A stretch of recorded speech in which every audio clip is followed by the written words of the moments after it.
اور اس نے قوم عاد کو یوں چھوڑ دیا جیسے کھجور کے کھوکھلے تنے کٹے ہوئے پڑے ہوں۔ کیا قوم عاد ہمیں یاد نہیں دلاتی؟ کیا ان کا انجام ہمیں نہیں بتاتا کہ جب لوگ اپنی زندگی کے مقصد کو نہیں پہچانتے، جب ایک رب کو نہیں پہچانتے تو کس مقام تک پہنچ جاتے ہیں؟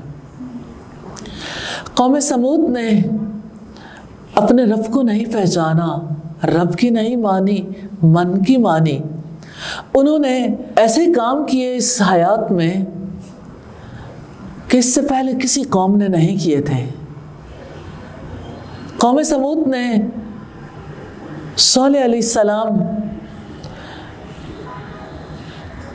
کو بہت زیادہ اپنے لیے بابرکت سمجھا تھا۔ وہ سمجھتے تھے کہ جس طرح سے ہم نے ترقی کی، ہم نے حادثات سے بچنے کے لیے جیسے پہاڑوں کو کھود کھود کر گھر بنائے، اور تاریخ میں اپنی مثال آپ ہیں، وہ آج بھی ان کے کھودے ہوئے گھر دنیا میں ملتے ہیں۔ تو آپ یہ دیکھیے کہ قوم سمود کے ساتھ کیا بنی، کیسے وہ اپنے گھروں کے اندر ہی ہلاک کر دیے گئے۔ ایک چنگھاڑ تھی جس کے بعد قوم عاد کا وجود نہ رہا۔ ہاں، ابن بطوطہ کہتا ہے 8ویں صدی ہجری میں جس وقت سمودی عمارات کا جائزہ لینے کا موقع ملا تو ہڈیاں، کھوپڑیاں ان کا پتہ دیتی ہوئی نظر آئیں۔ اس مال نے انہیں کیا دیا، اس اقتدار نے اور اس ٹیکنالوجی نے انہیں کیا دیا۔ آج ان کی داستان باقی ہے، لیکن زندگی سے نفع اٹھانے والے باقی نہیں ہیں۔ نیچرلی انہوں نے زندگی سے جو نفع اٹھانا چاہیے تھا وہ نہیں اٹھایا۔ قوم لوط کی بات کریں تو آج کی دنیا قوم لوط کو فالو کر رہی ہے۔ آج دنیا میں فطرت سے ہٹ کر جو زندگی کا نقشہ بنانے کی کوشش کی جا رہی ہے، اس دنیا کی زمین کی زندگی کو بہتر بنانے کے لیے،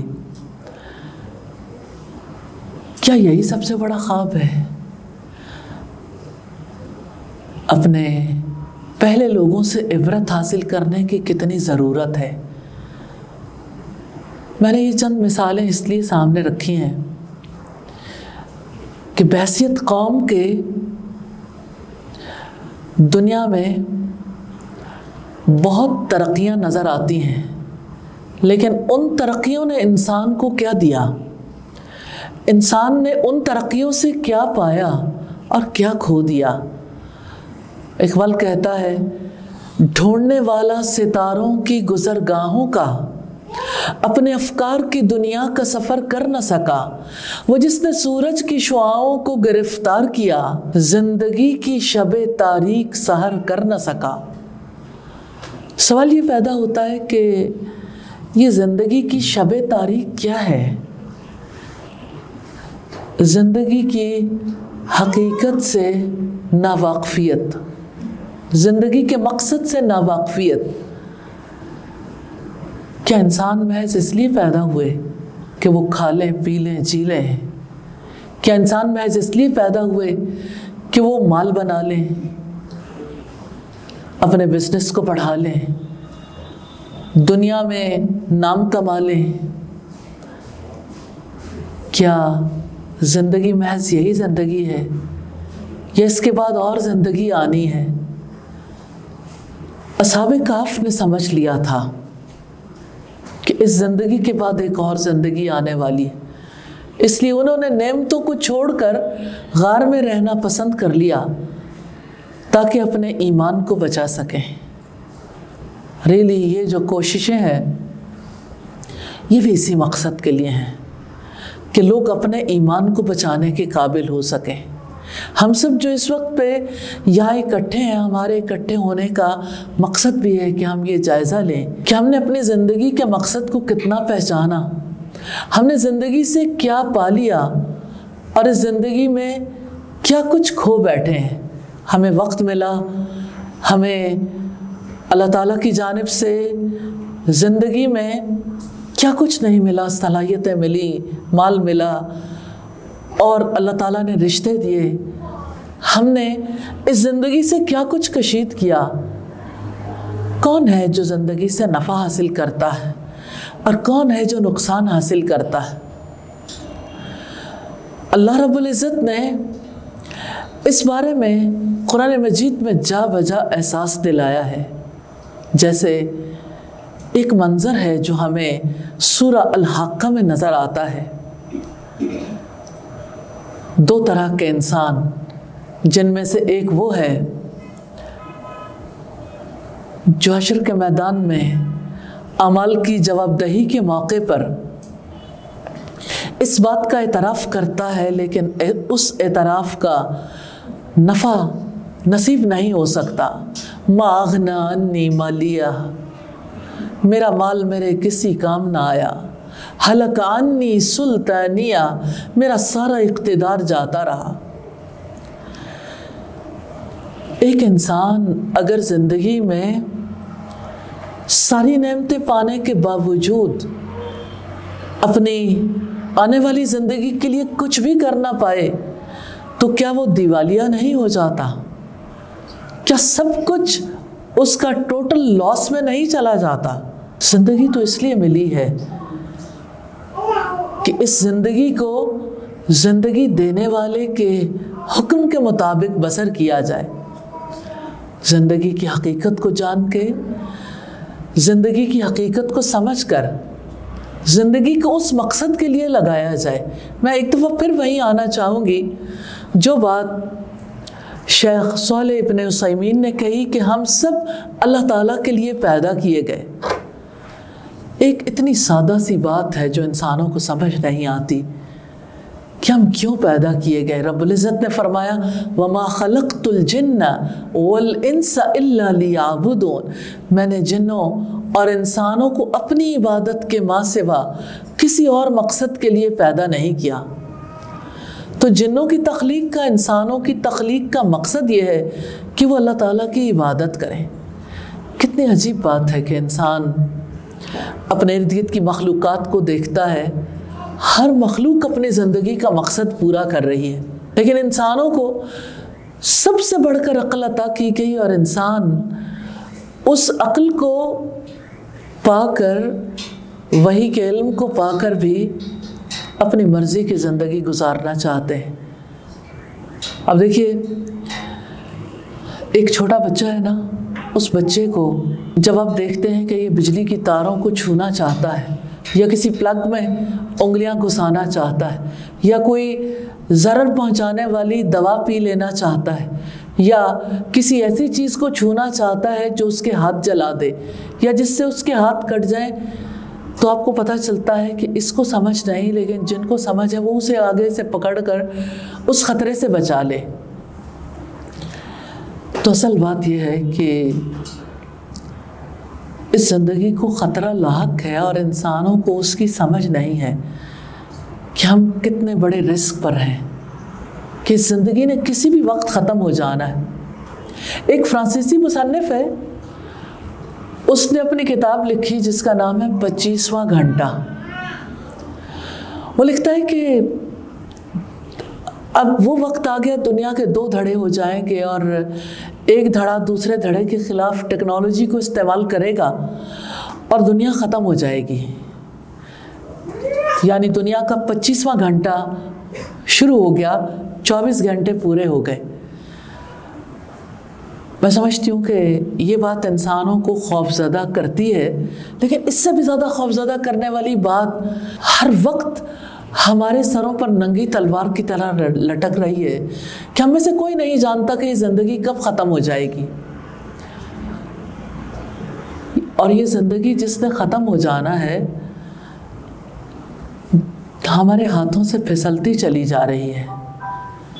ہم میں سے کوئی نہیں جانتا اگلے لمحے ہم زندہ ہوں گے یا نہیں زندہ ہوں گے. زندگی کتنی بے ثبات ہے, زندگی کتنی مختصر مدت کے لیے ملی ہے. اس زندگی نے ختم ہو جانا ہے، لیکن وہ خاتمہ ہمیشہ کے لیے نہیں ہوگا. یہ زندگی کی شام ہوگی جب ہماری موت آئے گی. جیسے ہر شام کے بعد رات کا اندھیرا جب گہرا ہو جاتا ہے، پھر صبح کی روشنی پھوٹ نکلتی ہے. افراد کو سوتے ہوئے جیسے کہتے ہیں اللہم بسمک اموت و احیا، یا اللہ میں تیرے نام سے مرتی اور تیرے نام سے جیتی ہوں. اور صبح اٹھ کے جب نئی صبح ہوتی تو آپ کہتے ہیں الحمدللہ الذی احیانا بعد ما اماتنا والیہ النشور. تمام تعریفیں اللہ تعالیٰ کے لیے، شکر اللہ تعالیٰ کے لیے جس نے ہماری موت کے بعد ہمیں زندہ کیا اور اسی کی طرف ہمیں اکٹھے کیے جانا ہے. تو آپ یہ دیکھیے کہ ہر رات میں ہم آدھی موت کا تجربہ کرتے ہیں اور ہر صبح کو ہم بیدار ہوتے ہیں. کیا ہمارا سونا جاگنا زندگی اور موت کی طرح نہیں ہے؟ وہ موت جو ہماری زندگی کا خاتمہ کرے گی، اس کے بعد ایک نیا سویرا ہوگا، ایک نئی زندگی ہوگی.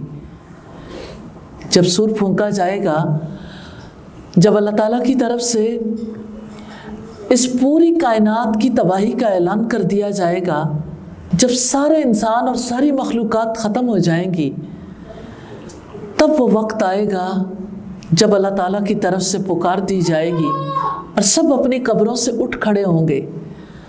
اس وقت ایک کافر پوچھے گا اور ایک نہیں ہوگا، سارے ہی من بعثنا من مرقدنا، کس نے ہماری قبروں سے ہمیں اٹھا کھڑا کیا؟ اس وقت جواب دیں گے ایمان والے ھذا ما وعد الرحمن، یہ ہے جس کا رحمان نے ہم سے وعدہ کیا تھا اور رسولوں نے سچ کہا تھا. اس اگلی زندگی کا جب آغاز ہوگا، موت کو ذبح کر دیا جائے گا، پھر کبھی کسی کو موت نہیں آئے گی. اس زندگی میں ہم اپنے لیے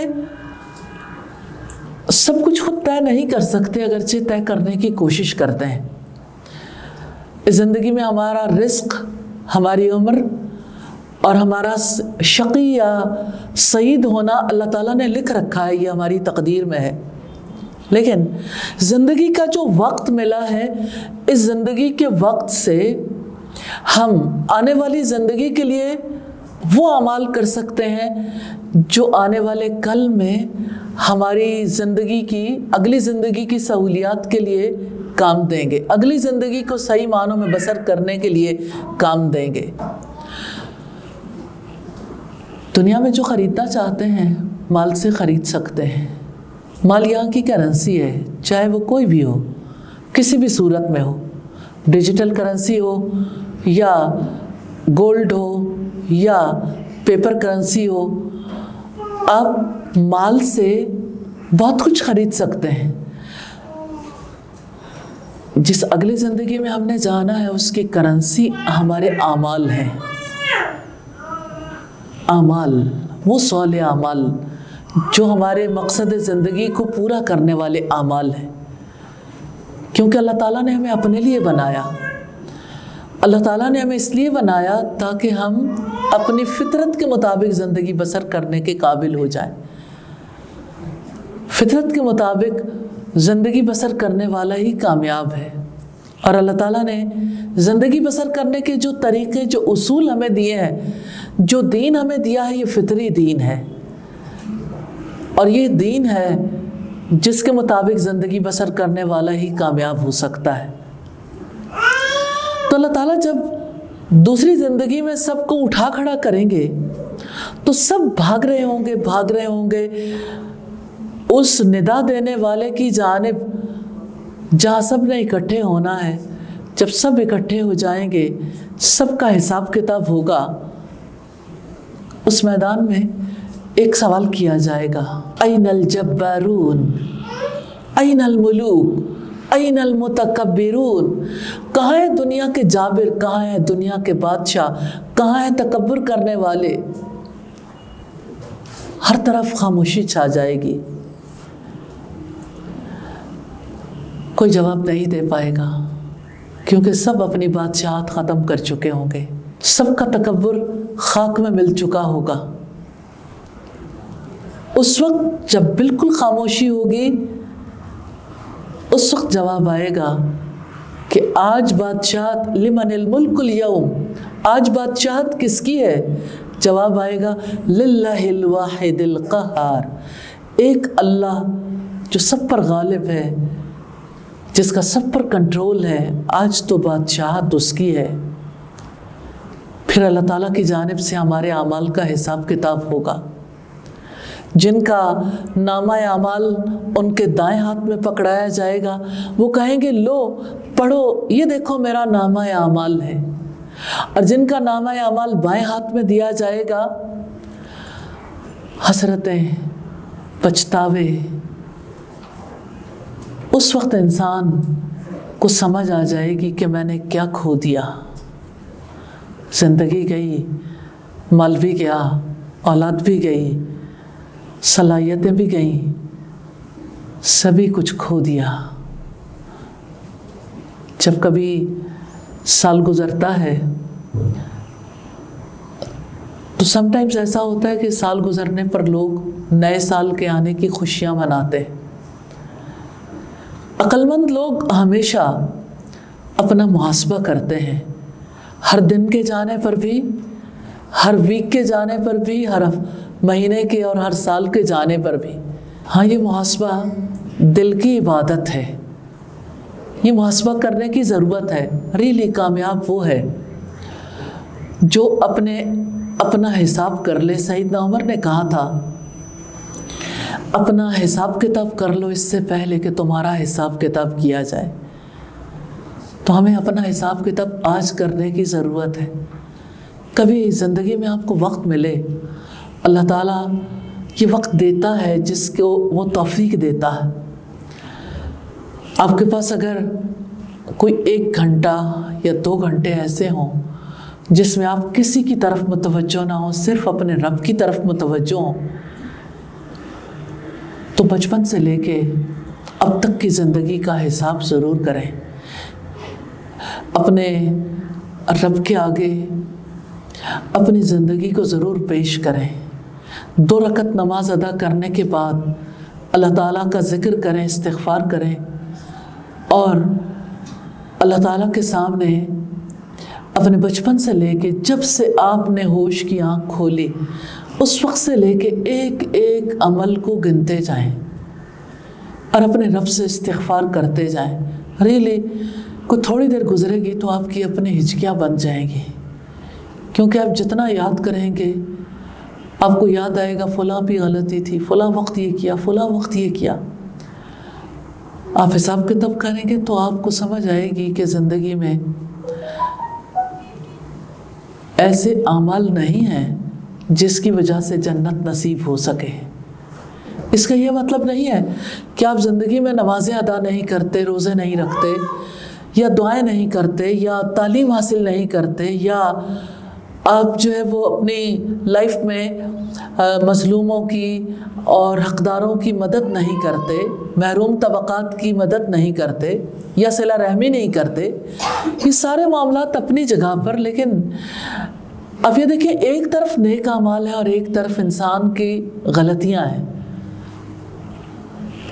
کبھی زبان سے غلطی ہوتی ہے، کبھی انسان اپنے دل میں بدگمانیاں پالتا ہے، کسی کے بارے میں کینہ، کسی کے بارے میں بغض دل کے اندر رکھتا ہے، کبھی انسان زبان سے کسی کی غیبت کرتا ہے، چغلی کرتا ہے، کبھی کسی کی امیج بریکنگ کرتا ہے۔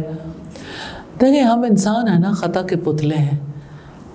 ہمارا دل، ہماری زبان، ہمارے اعضاء جتنی غلطیاں کرتے رہے، اگر ان غلطیوں میں سے ایک ایک کو یاد کر کے اپنے رب سے استغفار کریں گے تو آخر میں آپ کی ایسی حالت ہو جائے گی، آپ کو صاف نظر آنے لگ جائے گا کہ میں نے کیا کھویا اور میں نے کیا پایا زندگی سے۔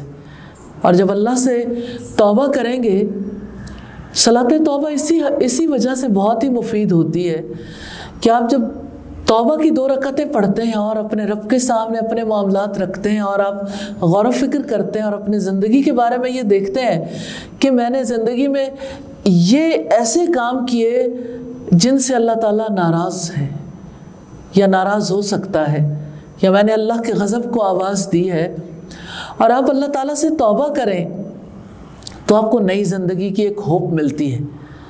آپ کو یہ یقین ہو کہ میرا رب ہے جو معاف کرنے والا ہے، وہ غافر ذنب ہے، قابل توب ہے، گناہوں کو بخشنے والا اور توبہ کو قبول کرنے والا ہے، تب آپ کے لیے اگلا سفر آسان ہو سکتا ہے۔ پھر آپ کے لیے زندگی کی قدر و قیمت بڑھ جائے گی، پھر آپ اپنے وقت سے فائدہ اٹھائیں گے، پھر وقت کو لا یعنی بے مقصد کاموں میں گزارنے کی بجائے مقصد زندگی کے مطابق گزارنے کی کوشش کریں گے۔ اللہ تعالیٰ ایسا کر دے کہ ہم اس قابل ہو جائیں کہ ہم اپنا محاسبہ کر سکیں۔ رب العزت نے فرمایا وَلْتَنْظُرْ نَفْسٌ مَا قَدَّمَتْ لِغَدٍ، ہر شخص پر لازم ہے وہ ضرور دیکھے کہ اس نے آنے والے کل کے لیے کیا کمایا ہے، کیا کام کیے ہیں۔ یا اللہ توفیق دے دے، یا ارحم الراحمین تو ہمیں توفیق عطا کر دے کہ ہم اپنا حساب کتاب خود کرنے کے قابل ہو جائیں۔ تو زندگی بس یہی زندگی ہے، اسی زندگی سے ہم نے نفع اٹھانا ہے۔ یہ زندگی ہے جس میں ہم نے اپنے اعمال کا حساب کتاب کرنا ہے اور اپنے اعمال کو یعنی اپنی زندگی کو رائٹ ٹریک پہ لانے کے لیے اللہ تعالیٰ سے دعائیں کرنی ہے، توفیق طلب کرنی ہے، اور رائٹ ٹریک پہ سیدھے راستے پہ چلنے کے لیے اللہ تعالیٰ سے دعا کرنی ہے کہ اللہ تعالیٰ یہ سمجھ نصیب کرے۔ اللہ تعالیٰ نے اپنے رسول بھی اسی مقصد کے لیے بھیجے کہ وہ لوگوں کو سیدھا راستہ دکھا دیں اور اپنے رب کے قریب کر دیں تاکہ وہ سیدھے راستے پہ چلنے کے لیے ہمیشہ دعائیں کرتے رہیں۔ ریلی ہم اتنے بڑے خطرے میں ہیں کہ ایک جانب اگر رسولوں کی رہنمائی ہے تو دوسری طرف شیطان کی پھیلائی ہوئی گمراہی ہے، دو انتہاؤں کے بیچ میں ہے۔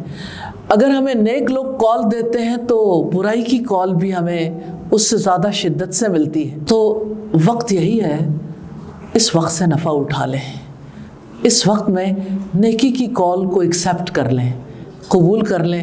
اللہ تعالیٰ ہم سب کو نیکی کی کال قبول کرنے کی، اپنا احتساب کرنے کی، زندگی کی حقیقت کو سمجھنے کی، زندگی کے مقصد کو سمجھنے اور اسے پورا کرنے کی توفیق عطا فرما دے۔